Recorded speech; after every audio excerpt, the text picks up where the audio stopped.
तो स्वागत है आपका YouTube channel young India study centre में।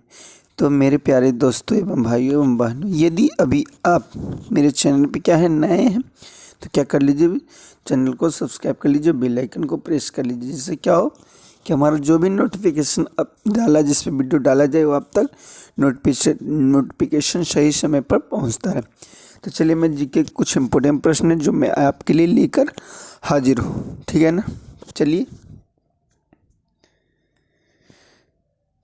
तो मैं हूं आपका प्यारा सा दोस्त पंकज। मैं आपको बहुत ही प्यारे प्यारे प्रश्न आज मैं आपको दिखाने वाला हूं। चलिए, बहुत ही प्यारा प्रश्न।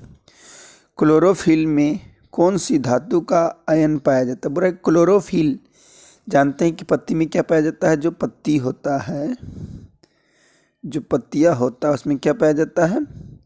क्लोरोफिल के ही कारण पत्तियां क्या होती है? हरा होती है, ठीक है।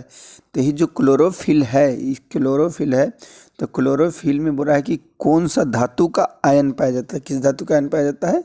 मैग्नीशियम यानी कि Mg, ठीक है ना। तो ये पौधा में पत्ती में पाया जाता है, क्लियर ना। तो जानिए कि क्लोरोफिल में कौन सा धातु का आयन पाया जाता है? मैग्नीशियम का। नेक्स्ट है ये, देखिए क्वेश्चन थोड़ा सा गड़बड़ हो गया, चलिए इसमें सुधार लेते हैं। इसमें क्वेश्चन होना चाहिए निम्नलिखित में, इसमें क्या होना चाहिए? निम्नलिखित में मनुष्य में कौन सा अवशेषीय अंग है? ठीक है, इसमें क्या सुधार लिखे? निम्नलिखित में मनुष्य में कौन अवशेषीय अंग, क्या अवशेषीय अंग का बात बोल रहा था। निम्नलिखित में कौन मनुष्य में अवशेषीय अंग है? अवशेषीय अंग मतलब कि पूर्वजों में विकसित था, ठीक है ना। पूर्वजों में विकसित था मतलब पहले था, ठीक है ना। जब दादा परदादा थे, जब पुराने लोग थे उसमें था, विकसित था। हम लोग जानते हैं कि हम लोग बंदर का ही, रामापितेकस नामक बंदर से ही हम लोग क्या हुए? धीरे धीरे विकसित हुए हैं। तो उसमें विकसित जो हुए हैं तो उसमें थे, लेकिन अभी नहीं। अवशेषीय अंग का मतलब वही होता है कि पूर्वज में थे परंतु अभी नहीं है। तो क्या सामने वाले चप्पट का दांत ये क्या है? हमारा अभी भी शो करते हैं ये अवशेषीय अंग, मतलब कि थोड़ा थोड़ा अभी भी मेरे पास है। तो ये क्या है? अवशेषीय अंग। तो मनुष्य में अवशेषीय अंग क्या है? सामने वाला चप्पट दांत यानी कृदनक। दांत का भी 4 प्रकार होते हैं, क्लियर ना। तो उसी में क्या है? जो कृदनक दांत है, वो सामने वाले दांत कृदनक मतलब पहले पूर्वज में भी थे, अभी भी हमारे पास अवशेष यानी अवशेष मतलब शेष रूप में अभी भी है। चलिए, ये भी बहुत प्यारा सा। शक्कर में सबसे मीठा है, बोला जो शक्कर होता है उसमें सबसे मीठा है क्या? फ्रुक्टोज है, ग्लूकोज है, सुक्रोज है, लैक्टोज है। तो शक्कर में सबसे जानते हैं मीठा कौन होता है? फ्रुक्टोज। ये सबसे क्या है? मीठा होता है शक्कर में। नेक्स्ट ये रहा 60 नंबर प्रश्न। देखिए, अभी तक आप बहुत सारा वीडियो को मिस किए हैं, क्या क्या प्ले स्टोर में जाइए और वीडियो देख लीजिए। और भी आप चाहते हैं बिहार बोर्ड का वीडियो देखें, मैथ्स देखें, ठीक है, NTPC स्पेशल देखें, बिहार बोर्ड स्पेशल देखें, तो प्ले डिस्क्रिप्शन में आपको क्या क्या है इसका सारे का प्ले स्टोर दिया हुआ बनाया, वहाँ जाके वीडियो क्लिक करके देखिए और दोस्तों के बीच वीडियो को आप शेयर अवश्य करें। क्वेश्चन है, इस सदी की शुरुआत में हवाई जहाज का आविष्कार किसने किया? बोला इस सदी की शुरुआत में जो हवाई जहाज है उसका आविष्कार कौन किए? ठीक है ना, जो सदी शुरुआत हुआ उसमें हवाई जहाज का आविष्कार कौन किया? सिंपल इतना क्या है लोचा, बस जानना है कि हवाई जहाज का आविष्कार कौन किए हैं, ठीक है ना। तो हवाई जहाज का आविष्कार सब जानते हैं, कौन के हैं? राइट ब्रदर्स, यानी 2 भाई थे इसलिए क्या नाम क्या था? Wright brothers. यही क्या किए हैं? हवाई जहाज का आविष्कार किए हैं।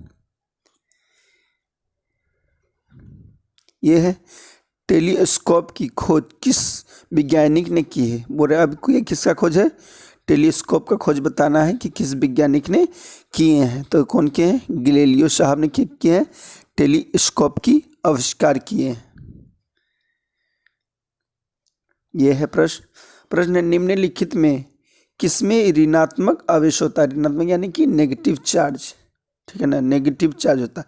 बोला कि कौन आवेश है जिसमें क्या होता है, नेगेटिव चार्ज होता है, क्या एक्स किरण में, अल्फा किरण, बीटा किरण या गामा किरण। तो हम लोग जानते हैं कि जो बीटा किरण है क्या है, जो बीटा किरण ये क्या होता है, नेगेटिव चार्ज रहता है, नेगेटिव आवेश रहता है। क्लियर ना।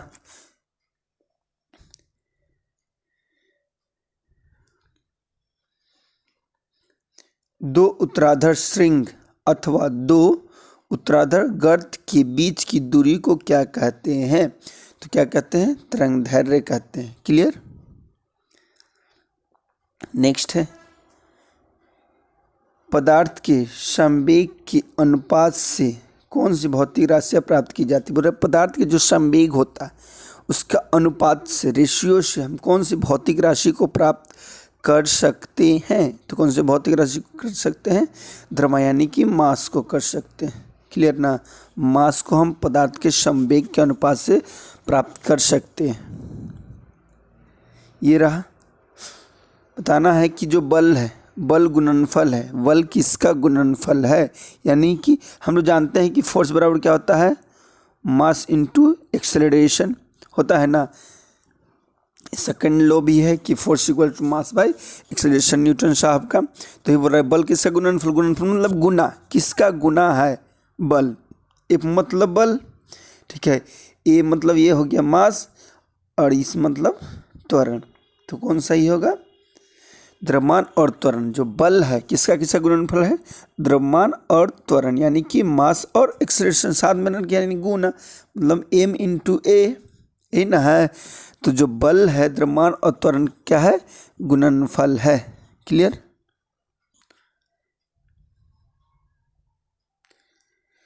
निम्नलिखित में कौन सी, यहाँ होना चाहिए, कौन सी राशि सदिश राशि नहीं है, और सदिश राशि नहीं है। जानते हैं कि विस्थापन भी सदिश राशि है, वेग भी सदिश राशि, बल भी क्या है, सदिश राशि है, परंतु ये क्या है, आयन एक अदिश राशि है। क्या है ये, आयतन, क्या है, आयतन एक अदिश राशि है, यानी कि ये क्या है, सदिश राशि नहीं है। क्लियर ना। तो उम्मीद करते कि आपको समझ में आ रहा है। समझ में आ रहा तो वीडियो क्या करते चलिए, अरे लाइक कर दीजिए भैया, ठीक है। सब्सक्राइब नहीं किया तो सब्सक्राइब करिए, दोस्तों के बीच से शेयर कर ले। ये देखिए बच्चा वाला प्रश्न है, ये तो आप लोग जानते ही होंगे। बोल रहा है कि 1 किलोमीटर दूरी का तात्पर्य क्या है, 1 किलोमीटर दूरी का तात्पर्य क्या है, 1000 मीटर, ठीक है ना, है ना। तो कौन होगा, 1000 मीटर। ये रहा प्रश्न, दिस एक्सेलरेशन का फॉर्मूला पूछ रहा है, ठीक है, बहुत ही सिंपल सा है। बताइए कि त्वरण ज्ञात करने का सही सूत्र क्या है, और एक्सेलरेशन ज्ञात करने का सही सूत्र क्या है। फार्मूला होता है ए बराबर, एक्सेलरेशन को ए बोला जाता है, v minus you by T होता है, ठीक है। तो क्या होता है एक्सेलरेशन का formula, v minus you by T.